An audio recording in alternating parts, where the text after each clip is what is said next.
tâm chảy. Anh chọn vị trí ra cửa thì anh ấn Shift Tab. Thì anh sẽ lắp đặt các vị trí ổ cối dược con máy nào nó cũng vậy. Nếu anh vận hành được một con máy thì tất cả trong camera đều thành fan lắp thì đều như nhau cả. Cái này quay lại vị trí, Không cần phải quay lại vị trí. khi lắp thì chương trình nó gọi đến giao nào Gọi đến giao nào nó chơi đến giao đấy. Còn anh muốn lắp bao nhiêu con thì anh cứ gọi nó ra anh lắp vào được. Còn không cần phải quay về cái chỗ góc nào cả. Có nút nào có ví dụ mình bấm cái nó thành giao tiếp theo luôn nào? Không, Bắt buộc phải gọi từng bắt buộc phải gọi từng con một.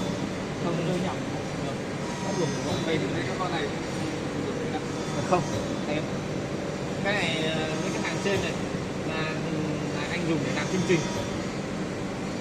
Đó, cái chương trình anh làm xong rồi ấy, thì anh ấn cái chế độ kiểm tra chương trình thì nó sẽ chạy mô phỏng sơ bi. Vâng. Thế thôi, còn rồi anh không dùng. Khi chạy ấy thì trên này nó có hiển thị cái giống như là để mình nhìn thấy nó đang ngồi ở vị trí nào. Có. Ví dụ cái tầm sắt đấy. Có anh. Để xem nó chạy quy trình nhìn thấy nó đã chuẩn chưa đấy. Nó giống như một cái bản két mô phỏng đi. Vâng, đúng rồi, chạy đến vị trí Nó cũng có bản đấy nhưng mà tôi nhớ là cái này nó không được tốt lắm.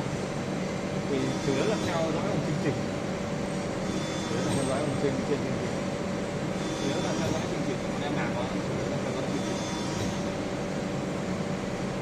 Còn nó có một cái phần mà vị trí kẹp đang đồ là thế nào nó giống như là cái camera nó chụp lại. Như là cái mô phỏng ở trên này luôn. Cái tôn tiếp nó đang chạy đi xì như là bản két của mình. Nó cũng chỉ như bản két thôi. Nó không được như là cái kiểu camera đâu. Nó có, cái này nó có. Nhưng mà bọn em cái chức năng đó em không biết là phải bảo cái phần nào này nó mở cái đấy ra.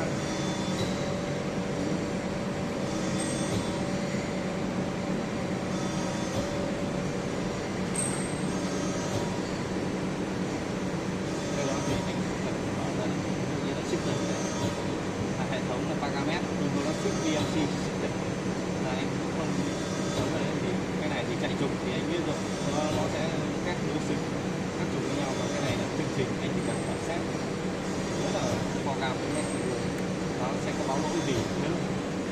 Thế anh kiểm tra cho em cái đầu index của hai cái đầu còn lại để offset luôn để chọn luôn đấy.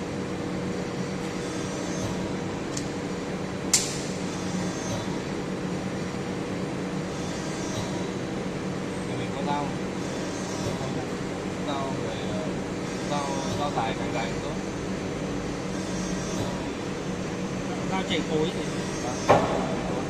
Còn dài con 30 x 6. tức là phải đi đo và cắt. Ổ gì?